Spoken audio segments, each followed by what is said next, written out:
نحمده ونصلي على رسوله الكريم أما بعد. أعوذ بالله من الشيطان الرجيم. بسم الله الرحمن الرحيم.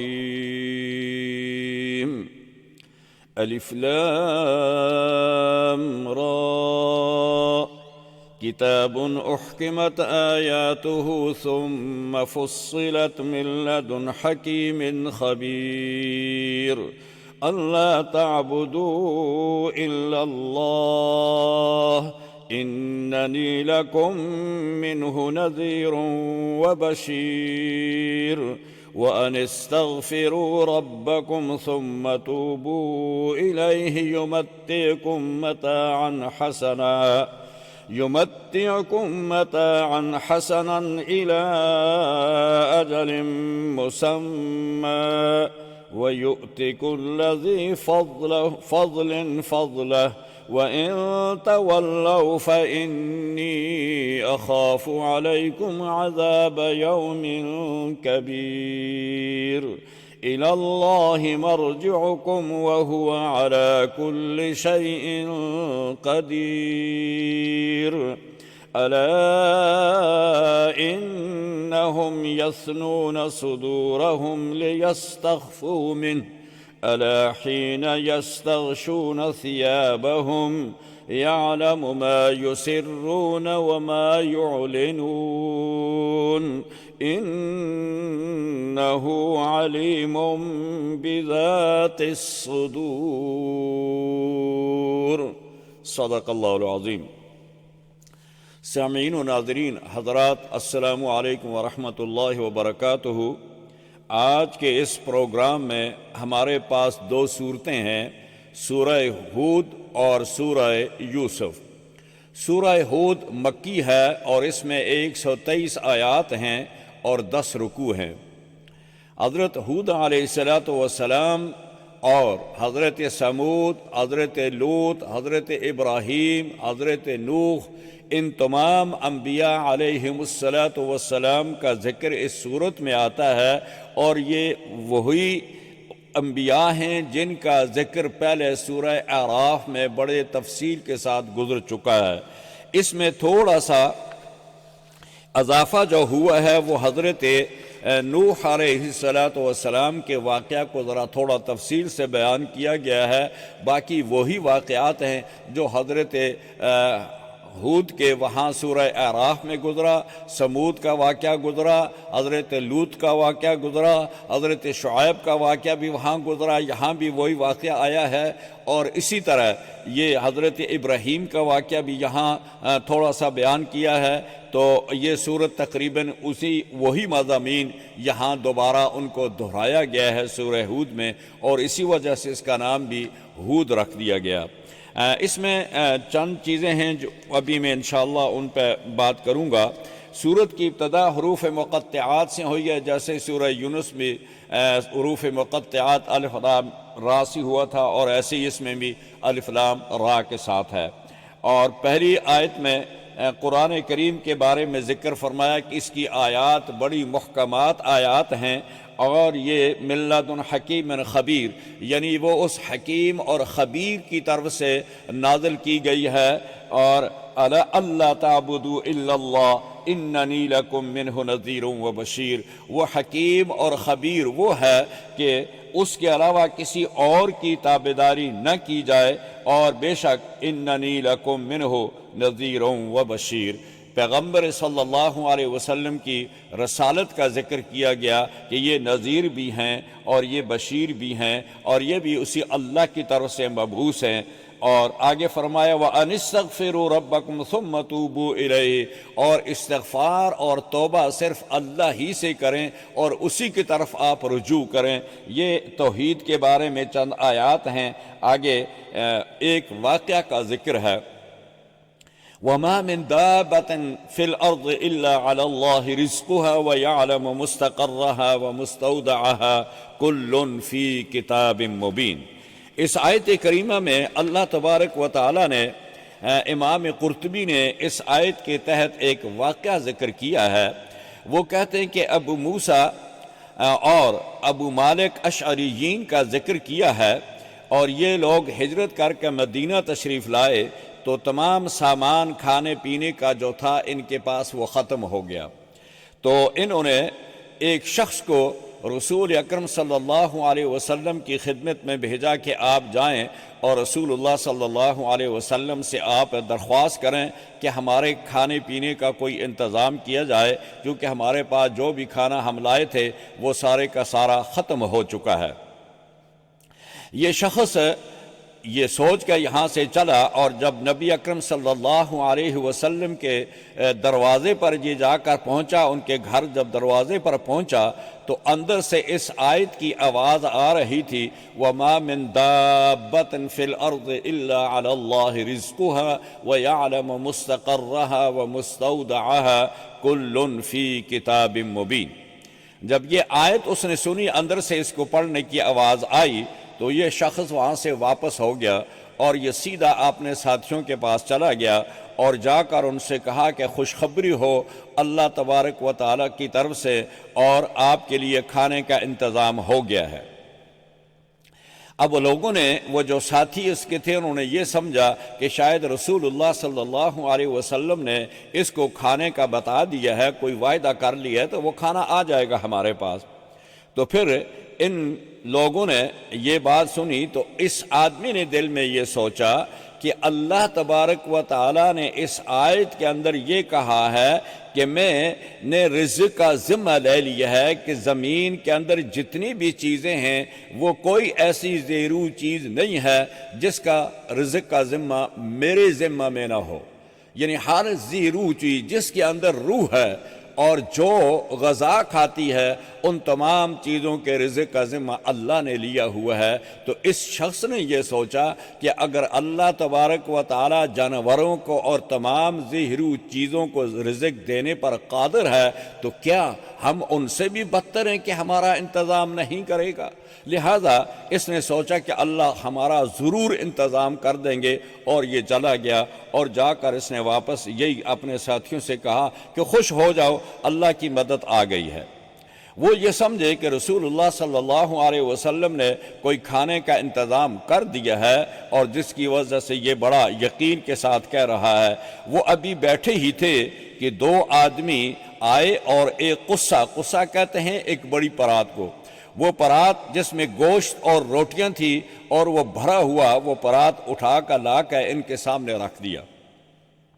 یہ کہتے ہیں کہ انہوں نے سمجھا کہ یہ کھانا رسول اللہ صلی اللہ علیہ وسلم کی طرف سے آیا ہے، خوب انہوں نے پیٹ بھر کر کھایا، جتنا ان کی گنجائش تھی کھانے کی وہ کھایا، اور جو بچا وہ انہوں نے واپس رسول اللہ صلی اللہ علیہ وسلم کی خدمت میں بھیج دیا اور کہا کہ یا رسول اللہ، آپ کا بہت اچھا کھانا تھا، بڑا لذیذ تھا، اور ہم نے خوب سیر ہو کر کھایا ہے، اور یہ بچ گیا تو ہم نے واپس اس لیے بھیجا کہ اور آپ کے پاس کوئی لوگ ایسے نادار ہوں گے جو کھانے کے متمنی ہوں گے، جن کی کھانے کی خواہش ہوگی، تو ہم چاہتے ہیں کہ یہ کھانا ان تک پہنچائے اور وہ بھی کھائیں، وہ بھی سیراب ہو جائیں۔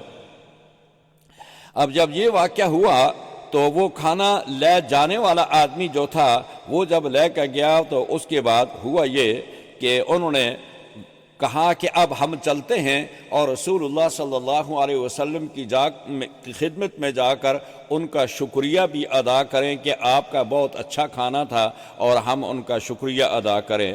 تو یہ لوگ جب وہاں نبی اکرم صلی اللہ علیہ وسلم کی خدمت میں شکریہ کے لیے حاضر ہوئے تو انہوں نے کہا کہ یا رسول اللہ، آپ کا کھانا بہت اچھا تھا، بڑا لذیذ تھا، ہم نے خوب کھایا۔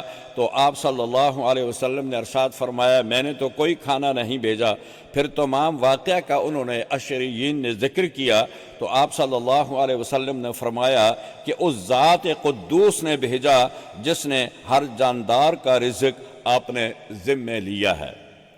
ایک یہ واقعہ تھا، اور اس کے ساتھ آگے حضرت موسیٰ علیہ السلام کا بھی ایک واقعہ ذکر کیا گیا ہے کہ جب حضرت موسیٰ حضرت شعیب کے ساتھ 8 یا 10 سال گزارنے کے بعد جب ان کا یہ ارادہ ہوا کہ میں اب اپنے ملک میں جاؤں، اپنی ماں سے ملاقات کروں، بھائی سے ملوں، چونکہ یہ مصر سے جب نکلے تھے تو اس وقت وہ فرعون کی اس وجہ سے چونکہ انہوں نے سے ایک آدمی کا قتل ہو گیا تھا قضاءً، تو جس کی وجہ سے یہ مصر چھوڑ کر حضرت شعیب کے ہاں چلے گئے تھے۔ اس کے بعد جب یہ اپنی بیوی کو لے کر اپنے ماں کو ملنے کے لیے مصر کا انہوں نے ارادہ کیا، تو راستہ میں جب سردی کا موسم تھا اور ان کو آگ کی ضرورت پڑی، تو حضرت موسیٰ نے دور سے دیکھا ایک آگ کا شعلہ نظر آیا، تو انہوں نے کہا میں وہاں چلتا ہوں جہاں آگ نظر آ رہی ہے، وہاں سے آگ لے آؤں گا یا آگ کا پتہ کر لوں گا۔ تو یہ وہاں چلے گئے۔ جب وہاں پہنچے تو اللہ تبارک و تعالیٰ نے آگے کہا کہ اے موسیٰ، یہ تو آگ نہیں ہے، یہاں تو اللہ کے تجلیات ہیں۔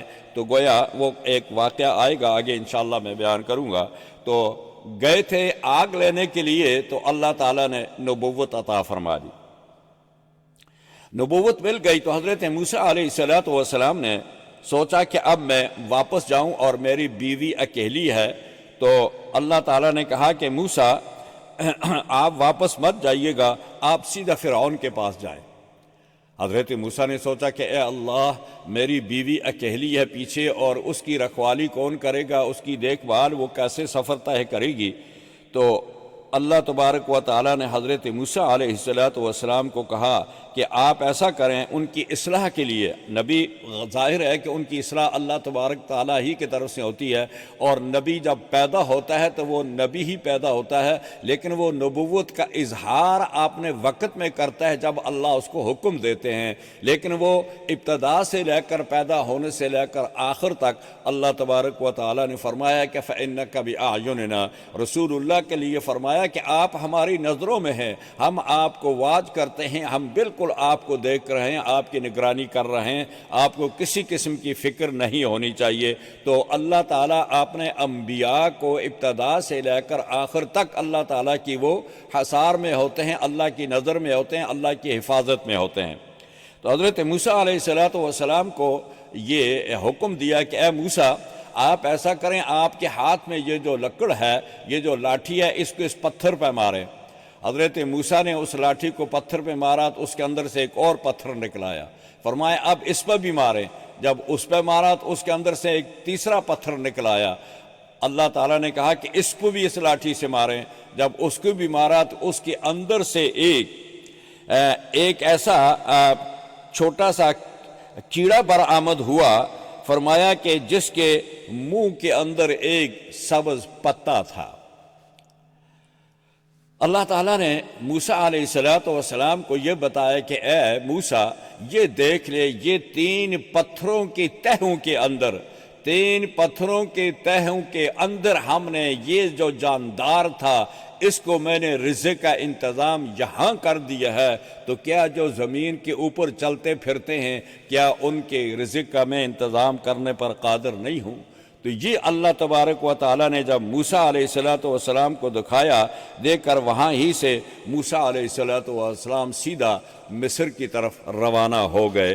تو یہ ایک واقعہ وہ تھا جو اللہ تبارک و تعالیٰ یہ بتانا چاہتے تھے کہ وَمَا مِن دَابَةٍ فِي الْأَرْضِ إِلَّا عَلَى اللَّهِ رِزْقُهَا وَيَعْلَمُ مُسْتَقَرَّهَا وَمُسْتَوْدَعَهَا كُلٌّ فِي كِتَابٍ مُبِينٍ۔ فرمایا کہ مستقرہ و مستودعہ، مستودع کہتے ہیں کہ جس طرح ایک عارضی سفر ہوتا ہے، ایک ہوتا ہے مستقل ٹھکانہ ہوتا ہے انسان کا، تو فرمایا میں مستقل ٹھکانے پر بھی رزق دیتا ہوں، اور جب آپ کہیں سفر پہ جاتے ہیں تو اس سفر کے اندر بھی میں نے ہی آپ کو رزق دینا ہے، لہذا رزق دینا یہ میری ذمہ داری ہے، میں رزاق ہوں، اس لیے یہ سارا نظام میرا ہے۔ اور یہ اللہ تعالیٰ یہاں اس آیت میں اس کا ذکر فرمایا۔ آگے حضرت نوح علیہ السلام کا ذکر آیا ہے اگلی آیات میں۔ حضرت نوح علیہ السلام آدم علیہ السلام کی 8ویں پشت میں آتے ہیں، اور ان کا واقعہ پیچھے میں نے بیان کر دیا ہے۔ تو حضرت نوح علیہ السلام نے جب اپنی قوم کو 950 سال تبلیغ کی، لیکن اس 950 سال میں تقریباً 80 یا 82 آدمی ایمان لائے، لوگ ایمان نہیں لائے، تو لہٰذا حضرت نوح علیہ السلام نے بھی ایسے ہی تنگ ہو کر جس طرح حضرت موسیٰ علیہ السلام نے اپنی قوم سے مایوس ہو کر اور تمام جتنے ان کے سورسز تھے وہ بروئے کار لانے کے باوجود وہ ایمان نہیں لائے، تو انہوں نے پھر اللہ تبارک و تعالیٰ کی بارگاہ میں بددعا کی کہ اے اللہ انکا آتیت ملأہ زینتا و اموالا فی الحیات الدنیا ربنا لیضلوا عن سبیلک، اے اللہ آپ نے فرعون اور اس کے سرداروں کو جو مال و زینت دنیا کا جو ان کو اقتدار دیا ہے، دنیا کے اندر جو ان کو آسائشیں دی ہیں، اے اللہ یہ آپ کے لوگوں کو، آپ کی عبادت کرنے والوں کو یہ آپ کے راستے سے روکتے ہیں اس مال اور دولت کے ذریعے، اے اللہ ربنا اطمس علی اموالہم واشدد علی قلوبہم، اے اللہ ان کے مالوں کو ناکارہ کر دے، بیکار کر دے، مسخ کر دے، اور اس کی دل کو اتنا سخت کر دے کہ اس وقت تک ایمان نہ لائے جب تک یہ اللہ کے عذاب میں مبتلا نہ ہو جائے۔ تو معنی یہ تھا کہ اے اللہ جب یہ آپ کے مبتلا میں عذاب ہو جائے گا تو پھر اس کا ایمان بھی قابل قبول نہیں ہوگا، اور وہی ہوا وجاوزنا ببنی اسرائیل فاتبع فرعون وجنوده بغیا وعدوا حتی اذا ادرکہ الغرق قال آمنت، اس وقت جب یہ غرق ہوا، جب اس کو ڈبکیاں لگی، اور اس وقت وہ کہنے لگا کہ آمنت بنی اسرائیل وانا من المسلمین، میں بنی اسرائیلیوں کے رب پر ایمان لاتا ہوں، موسیٰ کے رب پر ایمان لاتا ہوں، اور میں مسلمانوں میں سے ہوں۔ تو اس وقت اللہ تعالیٰ نے ارشاد فرمایا کہ الآن وقد عصیت قبل وکنت من المفسدین، اب ایمان لاتا ہے اور اس سے پہلے فساد کرنے والا تھا، لہذا آپ کا ایمان قابل قبول نہیں ہے۔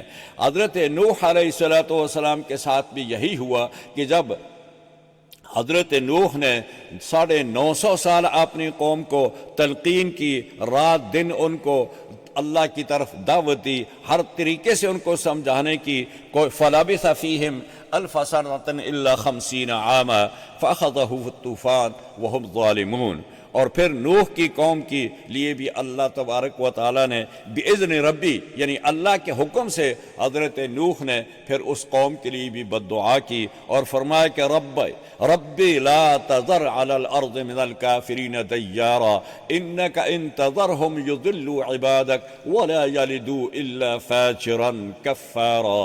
تو اللہ تبارک و تعالیٰ نے حضرت نوح کی یہ دعا سن لی، اور پھر حضرت نوح کو حکم ہوا کہ آپ کشتی بنائیں۔ حضرت نوح نے کشتی بنائی، فرمایا کہ اب آپ بھی اور آپ پر جو ایمان لائے ہیں ان کو بھی، اور جانوروں کے بھی کچھ جوڑے جو ہیں جو آپ کے ضروریات کے ہیں ان کو بھی آپ ساتھ رکھ لیں اور کشتی میں سوار ہو جائیں، تو اس وقت ہمارا عذاب آ جائے گا، اور پھر سوائے آپ کے اور آپ کے ایمان والوں کے باقی کوئی سالم اور محفوظ بچے گا نہیں۔ تو اللہ تبارک و تعالیٰ نے حضرت نوح علیہ السلام کو یہ حکم دیا، تو حضرت نوح نے ان کے لیے پھر بددعا کی، اور اس کا نتیجہ یہ ہوا کہ جب سیلاب آیا اور حتی اذا جاء امرنا وفارت النور قل نحمل فيها من كل زوجين اثنين وأهلك إلا من سبق عليه القول ومن آمن وما آمن معه إلا قليل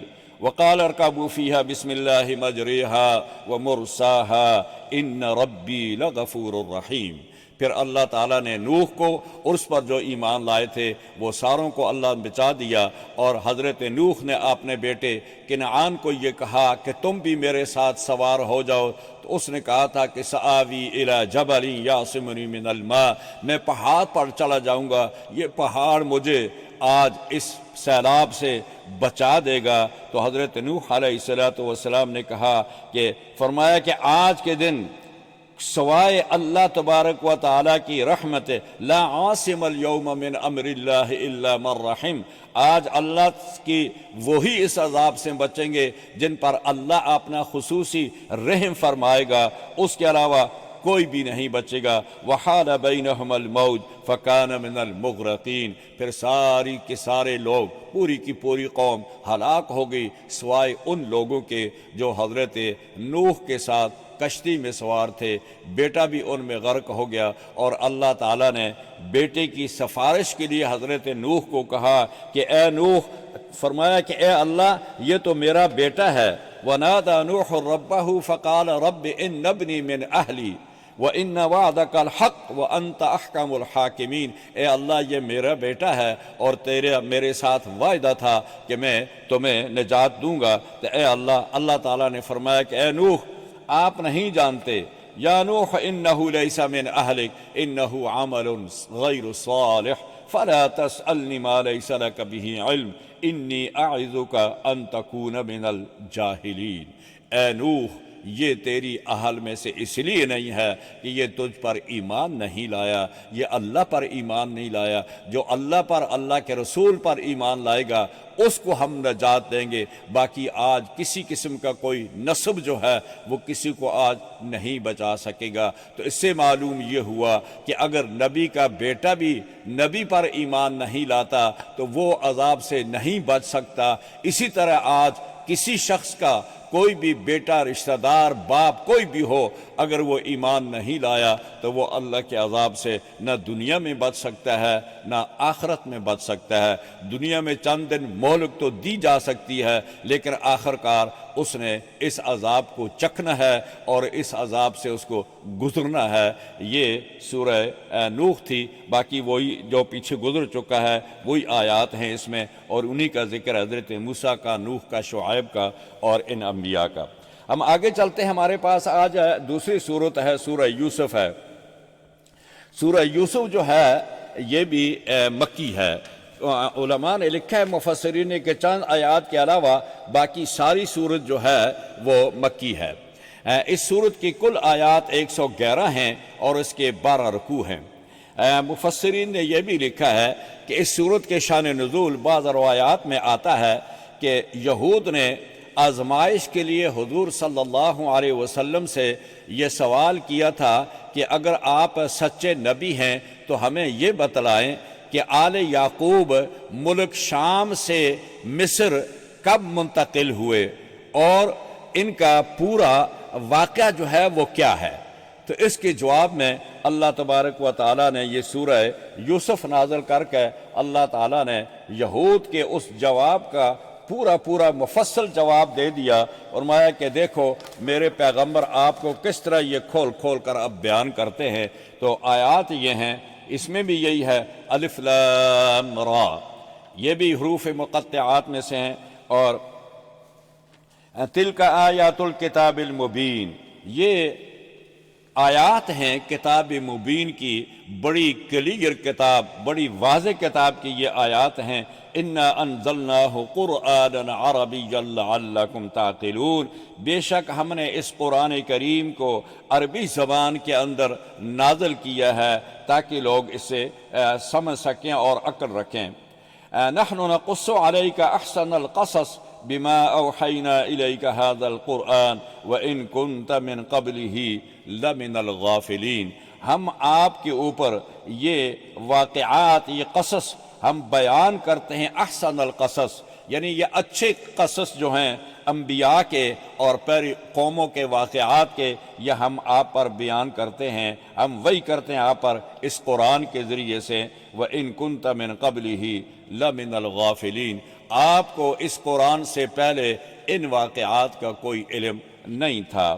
اب آگے اس صورت کا یہ شان نزول مفسر حدیث میں جیسے آیا ہے۔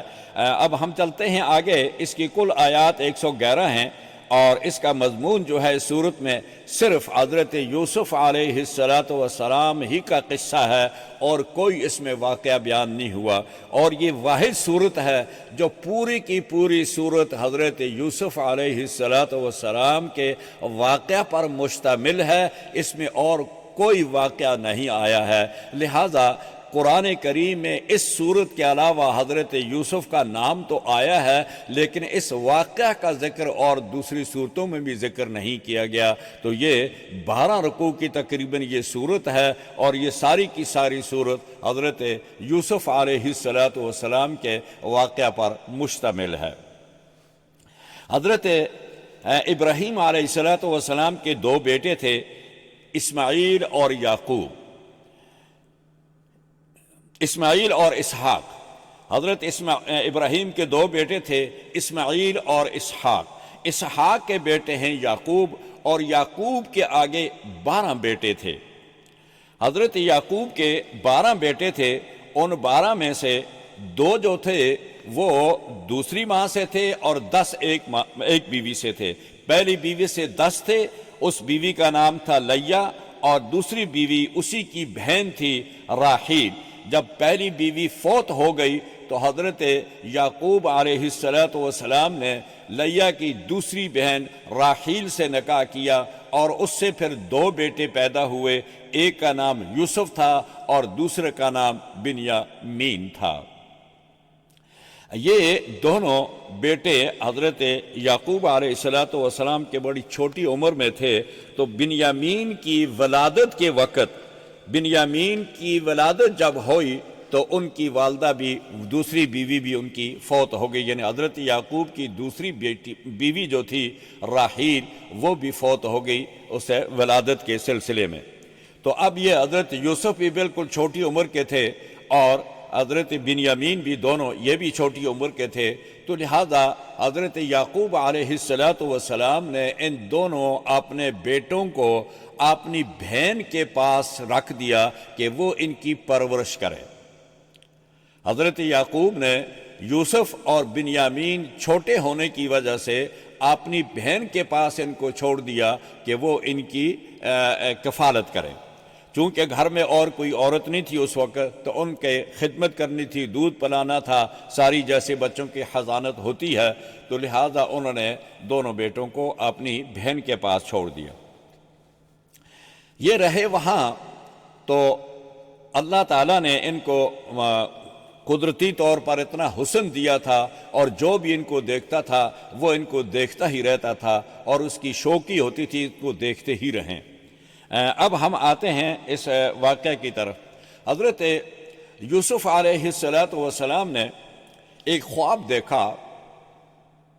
خواب میں وہ دیکھتے ہیں کہ انی رأیت 11 کوكبا والشمس والقمر رأیتهم لی ساجدین، کہ ابا جان میں نے خواب میں 10 ستارے دیکھے ہیں، اور 11 کوكبا والشمس والقمر، میں نے 12 ستارے دیکھے ہیں، اور پھر میں نے سورج اور چاند کو دیکھا کہ وہ میرے آگے سجدہ کر رہے ہیں۔ یعنی 12 ستارے اور سورج اور چاند، گویا 14 چیزیں ہو گئی ہے، تو لہذا یہ میرے آگے سجدہ کر رہے ہیں۔ تو حضرت یعقوب علیہ السلام نے کہا کہ یا بنی لا تقصص رؤیاک علی اخوتک فَيَكِيدُوا لَكَ كَيْدًا إِنَّ الشَّيْطَانَ لِلْإِنسَانِ عَدُوٌّ مُبِينٌ، کہ اے یوسف، اے میرے بیٹے، یہ خواب اپنے بھائیوں کو نہیں بتانی ہے، اس لیے کہ شیطان انسان کا دشمن ہے، وہ ان کے دلوں میں کچھ اور چیزیں ڈال دے گا، لہذا آپ نے اس بات کو مخفی رکھنا ہے۔ نتیجہ یہ ہوا کہ حضرت یعقوب علیہ السلام یوسف علیہ السلام سے بہت زیادہ محبت کرتے تھے، چونکہ ہمیشہ یہ اللہ تعالیٰ کا ایک نظام ہے کہ والد جو ہوتا ہے یا والدین دونوں جو ہوتے ہیں، وہ چھوٹے بیٹے جو ہوتے ہیں یا سب سے چھوٹا جو ہوتا ہے اس سے زیادہ محبت کرتے ہیں، چونکہ وہ چھوٹا ہوتا ہے سب سے، دوسرے اپنی جان سنبھال لیتے ہیں، بڑے ہو جاتے ہیں، تو محبت جو ہوتی ہے وہ چھوٹے بیٹے کی طرف منتقل ہوتی رہتی ہے۔ لہٰذا حضرت یعقوب علیہ السلام حضرت یوسف کو بہت ہی زیادہ محبوب رکھتے تھے، بہت ہی زیادہ پیارے تھے، اور ان کے اوپر خصوصی ان کا دھیان تھا، نظر تھی۔ نتیجہ یہ ہوا کہ بھائیوں نے یہ سوچا کہ ابا جان جو ہیں وہ ہمارے ساتھ کم محبت کرتے ہیں اور یوسف کے زیادہ کرتے ہیں، تو کیوں نہ ہو کہ اس کو درمیان میں ہٹا دیں تاکہ وہ محبت ہمارے اندر تقسیم ہو جائے۔ اس کے لیے انہوں نے یہ پلان بنایا۔ انہوں نے کہا کہ ایسا کرتے ہیں کہ ہم بھائی کو بہانے کے اپنے بکریوں کے ساتھ ہم چرانے جاتے ہیں تو بھائی کو بھی اسی بہانے ہم لے جاتے ہیں کہ یہ ہمارے ساتھ جائے گا، کھیلے گا اور کودے گا دن کو ہمارے ساتھ، تو ابا جان سے ہم اجازت لے کے اس کو ساتھ لے جاتے ہیں اور ساتھ لے جا کے اس کو ہم قتل کر دیں گے۔ یہ انہوں نے پلان بنایا اور اس کو لے کر جانے لگے تو انہوں نے کہا کہ قالوا یا ابانا ما لک لا تأمنا علی یوسف وَإِنَّا لَهُ لَنَاصِحُونَ أَرْسِلْهُ مَعَنَا غَدًا يَرْتَعْ وَيَلْعَبْ وَإِنَّا لَهُ لَحَافِظُونَ۔ انہوں نے کہا کہ ہم ابا جان اس کو کل لے کر جاتے ہیں، بکریوں کے لیے ہم جائیں گے تو یہ بھی ہمارا ساتھ کھیلے گا کودے گا اور خوش ہوگا، تو ہم اس کو پھر شام کو واپس آ جائیں گے۔ تو باپ نے کہا کہ بیٹا بات سنو، یہ کنعان کے اندر آپ کو پتہ ہے بھیڑیے بہت زیادہ ہوتے ہیں، تو مجھے ڈر ہے کہ آپ کہیں غافل ہو جائیں گے اور یہ چھوٹا ہے تو اس کو کہیں وہ بھیڑیے آ کے اٹھا کے لے نہ جائیں۔ انہوں نے کہا کہ نہیں، اگر ایسا کیسے ہو سکتا ہے، وَنَحْنُ عُصْبَةٌ إِنَّ إِذًا لَخَاسِرُونَ، اگر بھیڑیا اس کو کھا لے تو ہم تو بڑے خسارہ پانے والے میں سے ہو جائیں گے، ہم اتنی بڑی جماعت ہے تو ہم اس کو کیسے ضائع کر سکتے ہیں۔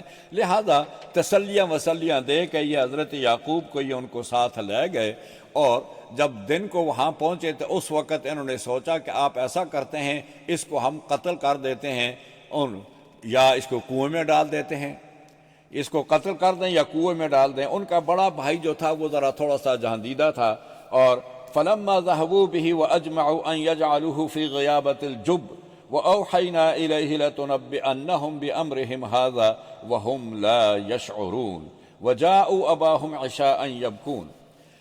پہلے کہنے لگے قتل کرتے ہیں، پھر کہنے لگے اس کو کنویں میں ڈال دیتے ہیں۔ تو بڑے بھائی نے کہا کہ قتل نہ کرو، چلو کنویں میں ڈالتے ہو تو کنویں میں ڈال دو۔ انہوں نے کیا کیا کہ بھائی کو برہنہ کیا، ننگا کیا، اس کی قمیص نکالی اور اس قمیص کو بکری کا خون لگا کر اور وہ قمیص لے جا کے والد کو پہنچا دی، اور یوسف کو ننگا کر کے ہاتھ اس کے باندھ کر اس کو کنویں میں رسی سے لٹکا کر اوپر سے رسی کاٹ دی۔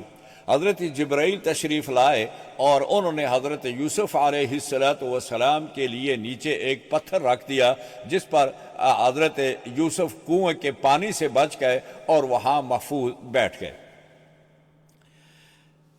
اس کے بعد ہوا یہ کہ حضرت یوسف علیہ السلام کے گلے کے اندر ایک ٹیوب ٹائپ کی چیز تھی، جیسے آپ تویز کہتے ہیں۔ تویز تو ہم گول کر کے بناتے ہیں، لیکن وہ تھوڑا سا بڑا تھا اور وہ ایک ٹیوب کی شکل بنائی ہوئی تھی، اور اس کے اندر ایک قمیص تھی۔